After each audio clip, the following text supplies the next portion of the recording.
Review. Boat Girl is actually a memoir about growing up living aboard a sailboat. I spent my entire life from when I was born to when I turned 19 living on a relatively small sailboat with my parents and my sister, traveling around the U.S. East Coast, Bahamas, and we were homeschooled and all of that. Moved off when I turned 19.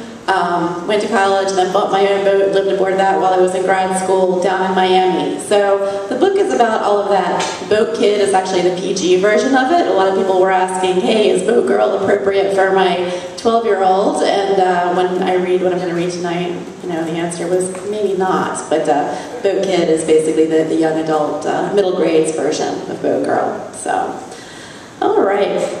This chapter is actually from when I was in my 20s living aboard that boat that I talked about in Miami. It was actually a 28-foot, 30-year-old sailboat. It was basically my dorm while I was in grad school. So this is when I was 22, and the chapter is called Celia in Miami. Fuck, it's hot, I thought. The sheets bunched around my feet up at the end of the V-berth where Celia's feet rested, one on top of the other, touching mine because there was no way to avoid touching in a bed as small as the one on Short Story. Short Story was the name of my boat. Her legs were tangled in the sheets, and the full moon coming through the open forward hatch cast a swath of light across the bed and over her breasts. I wished she would cover them up, and I wished she wouldn't. The South Florida September heat barely lifted at night. I flipped onto my back and imagined waking Celia up and taking her out into the cockpit and going for a night swim in the Oleta River, or pouring buckets of salt water over each other until we cooled off. I wondered whether Short Story's anchor was holding. It had seemed to set just fine. We'd anchored directly off the Florida International University campus, where the Oleta River fed into Biscayne Bay. We'd had martinis for lunch and wine for dinner. Celia had driven over from St. Petersburg to see me. She was younger than me and had seemed so naive when I'd given her shots of tequila there in the dorm at Eckerd College. She still had a goddess body. She was out cold from the wine. She mumbled something I couldn't understand and turned to face me, her breath spilling onto the sheets and her brown hair softly wrapping around them. I wanted to reach out and touch her and run my hands along her soft and glowing skin. Short Story spun on her anchor chain as the current shifted in the anchorage and a night heron called somewhere in the mangroves. I pulled myself out of bed, careful not to wake her, and climbed out the companionway. I sat in the cockpit and looked at the night sky, too bright with the moon and the city lights of Miami. Ashore, the cars hummed as they rolled by on US 1, just west of the FIU campus. I took a bearing on one of the buildings and a city light behind it and waited for them to move in relation to each other, but they didn't. Short Story's anchor was fixed to the bottom. I could have folded the settee down into a bed and made Celia sleep there. I could have put her in the quarter berth, but the V-berth was the most comfortable place on the boat. My mother and I had shared it only weeks before. However, Celia and my mother were two very different people, and I didn't think I'd be able to get back to sleep up there with her. I drifted off in the cockpit. I woke up sweating at 7 in the morning. Celia was still asleep, so I moved around on deck as softly as I could. I pulled in the anchor line, hand over hand, coiling it on the bow, until the remaining line met the water at a right angle and the anchor was directly underneath the hull and still buried in the sand below. I slipped back to the stern and started the outboard, idling it as low as it could go without dying, and returned to the bow to pull the anchor the rest of the way up. I leaned back against the weight of the line, expecting to feel the soft pop as the anchor let go of the sand. Nothing happened. I rested a few seconds and tried again. I'd put the anchor down while the boat was in the slip and pulled it back up, just for practice, and the anchor and chain together weighed no more than 40 pounds. I leaned over the bow and looked at the white nylon line where it disappeared into the murk. I didn't want to have to dive on it. "Hi," Celia said. She sat on the cabin in her bikini top and gym shorts, brown strings of her hair clinging to her cheeks. "I think I got attacked last night." She smoothed her legs over her thighs, which were red with mosquito bites. I'm sorry, we should have stayed at the dock.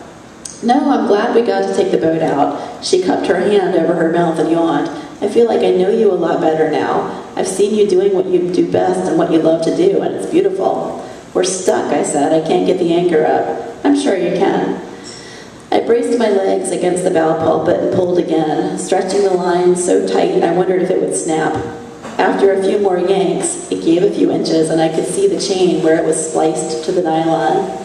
Celia stood next to me and stared into the water. A dusky, angular shape had just appeared beneath the chain. What do you think it is? Celia asked. I can't tell. I pulled at the anchor some more and the thing rose a few more inches. I'm going to get in the dink and see if I can get a better grip on it. I cleated off the line and brought the dinghy around from the stern. Celia watched as I climbed in and kneeled in the bilge, keeping my center of gravity low for stability. I reached into the water, leaning so far that it came up to my shoulders, and grabbed the anchor line. Tiny bubbles formed on my arm hairs and let go, spinning to the surface. I leaned back into the dink and pulled the line a few more inches. Can you take in the slack? I held the line with every muscle in my body and watched Celia wrap line around Short Story's small cleat. After a few more heaves and wraps, I could see the anchor and the thing it had snagged, a tangle of old lines covered in barnacles and muck, all wrapped neatly around an underwater cable. It looked less ominous near the surface. What do you think it's from? Celia handed me the boat hook before I had a chance to ask. Probably somebody else caught their anchor on that cable and just cut it loose, or maybe it's from a sunk boat. I wondered how many boats have been abandoned and sunk or lost in hurricanes in the murky waters of northern Biscayne Bay and Mull Lake as I pried at the cable with my boat hook. Celia dropped the anchor a few feet while I held the cable and Short Story was free. We pulled back into the slip at Mull Lake Marina half an hour later, both sweaty and needing showers. Celia handled the dock lines like a pro. I watched her duck beneath the shrouds as she walked one of the spring lines to the cleat on the stern. Thunderheads hung over the Everglades to the west, rumbling and announcing themselves, even though it was still too early in the morning for the storms I'd come to expect every day during the South Florida summer. A small crowd of men had gathered on the dock in front of Short Story. I wondered why they hadn't offered to catch our lines, the standard marina code of conduct, but it didn't bother me. Did y'all have fun? The oldest one was slightly overweight and had a white Hemingway beard. His jeans were held up with green suspenders, and he smiled as he stepped closer to my boat and did the same thing I always did when I saw a boat I'd never seen before. He looked up at the top of the mast and scanned down, taking in the lines and probably calculating haul speed and the year she was built and all the rest of the specs. I'm Rob, he said. That's my boat. He pointed to the beautiful ketch in the slip next to mine. I introduced myself and Celia and told him he had a gorgeous boat. Where'd you go? The second man was younger, but gaunt and unhealthy looking. A mangy black dog sat on the dock next to him and scratched its neck. We anchored off FIU for the night, I said, suddenly aware that I had nothing on but a faded bikini top and cut-off jeans. I pulled the jeans down over my thighs where they tended to creep up and stick to my skin when it was hot out. That's a pretty anchorage, Rob said. The rest of them, 5 in all, stood back and nodded. We got the anchor caught in a cable, but other than that it was nice. I hopped into the dink and to bail it out and tie it up properly. So are you here for the long run? The skinny one with the dog sat down and swung his feet over the dock. Depends on how long that is, I said. Well, I've been here for 8 years now. Some people have been here for 20. Not that long, I said, just till I finished school, a few years. What are you studying? Rob asked. I decided I would call him Captain Rob. Creative writing, I said. You'll have a lot to write about here, said the skinny one. See that boat over on A dock? He pointed to a weirdly misshapen Catalina 22 that looked like the hull had been chopped in half and then built up for more headroom. That guy's a male prostitute. I mean, for guys. Oh? I looked at the boat and Celia followed my gaze. I would have to befriend the male prostitute and find out for sure. I'd seen him, a young Latino, climbing on and off his boat late at night, and he seemed friendly enough. And the people on the houseboat are the ones who've been here for 20 years. "They're nuts," he said.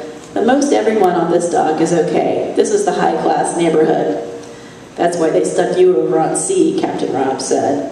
"As soon as a slip opens up here, we're moving, right?" The skinny guy rubbed the black dog behind its ears. They stood and watched as Celia and I finished stowing everything and hosed the salt and grime off the deck. I wondered how much more they wanted to ask, like what was a 22-year-old woman doing with her own boat, and what had happened between Celia and me out in the anchorage. They'd be disappointed by the truth, I thought, and I was a little disappointed too. Would things have been different if I hadn't fought the urge to touch her? Celia drove home that afternoon, and I sat on the dock and drank a Miller Lite with Captain Rob. "There's a lot of history here," he said. "This place was one of the busiest drug-running spots in the 80s. There used to be high-speed chases out on the lake, and everyone knew Tuna's was the place to go for a party." He pointed at the Marina restaurant. I wasn't here then. I did more listening than talking, and Mull Lake started to grow on me. That night, the band at Tuna's was just loud enough so I could hear it from Short Story's B-berth, and the lights in the marina parking lot filtered through the hatch, illuminating the cabin. But something was scraping at the bottom of the boat. I tried to close my eyes and ignore it. It went away for a few minutes and then came back, just below my head. I grabbed the flashlight I kept next to the V-berth and slowly opened the forward hatch and pulled myself through, hooking my arms over the flange and wiggling my body onto the foredeck. Flat on my stomach, I inched to the side of the boat and waited until I heard it again. I swung the beam of my flashlight into the water and leaned out so I could see. A prehistoric-looking boxfish, white octagonal scales and tiny fins, stared sideways at me and went back to pecking at the hull. I stared at it for a few minutes, an eerie feeling creeping over me, thinking, this place is so strange. But it feels right. The people here don't fit in with the rest of the world, but they fit here. This place is perfect for me.